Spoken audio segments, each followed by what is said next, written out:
This I notion think of I could tax. kick most of their ass. I do think that. If they want to. Tim Walz, trying and failing to prove he's a tough guy. He better grab some tampons. This I notion think of I could tax. kick most of their ass. I do think that. Hey, we challenge you to a WWE fight here type of thing. Is now saying about Trump supporters, and forgive me, I'm just reading a quote from Tim Walz. I think I could kick most of their ass. Oh boy, he'd be in trouble. Is there any way to know? Well, he's a loser, you know, I mean, the guy's a loser. Rogan mocked Walz, saying if you gave him a broken truck and a toolbox, he'd have no clue what to do. Tim Walz is out there talking again.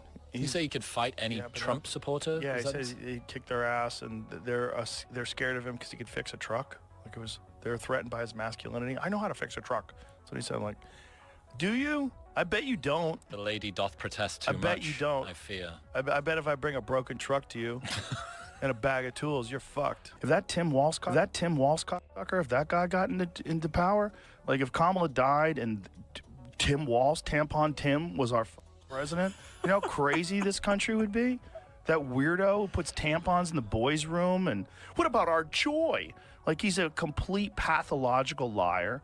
Like a complete liar. Lied about being in Tiananmen Square. Lied about being a fucking head coach of a football team. And why the hell Walz was celebrating Tesla stock crashing? Minnesota has Tesla jobs. Workers rely on that stock. So why is he cheering? America dodged a bullet by keeping Walz and Kamala Harris out of the White House. What do you think? Is Tim Walz the biggest fraud in the politics? I think that you punch. I think you punch. I think you're okay with you okay with punch. What the hell is going on with these crazy Democrats? But like, it's Ted Cruz. I mean, like, this dude has to be knocked over the head, like, hard, right? Texas Democrat Jasmine Crockett, another nutcase. Starting with on March 29th, it's my birthday. And all I want to see happen on my birthday is for Elon to be taken down. Yes. Remember, she even shared a video of herself and AOC beating up a Republican stick figure. And after this, she's acting clueless. Now she says she never promoted violence.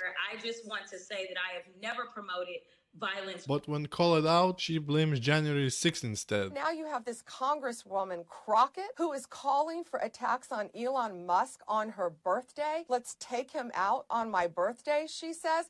Yet she turns and says, oh, I'm not calling for violence. And so she needs to tread very carefully. Will she face consequences? Or will she start yelling that the government is fascist while inciting violence herself? I've also never made excuse for those violent actors such as the ones on January 6th. So Pam Bondi, if you have an issue with terrorism, maybe you should talk to your boss about locking back up those guys that he let out that participated in January 6th. Drop a comment. Does this cross the line?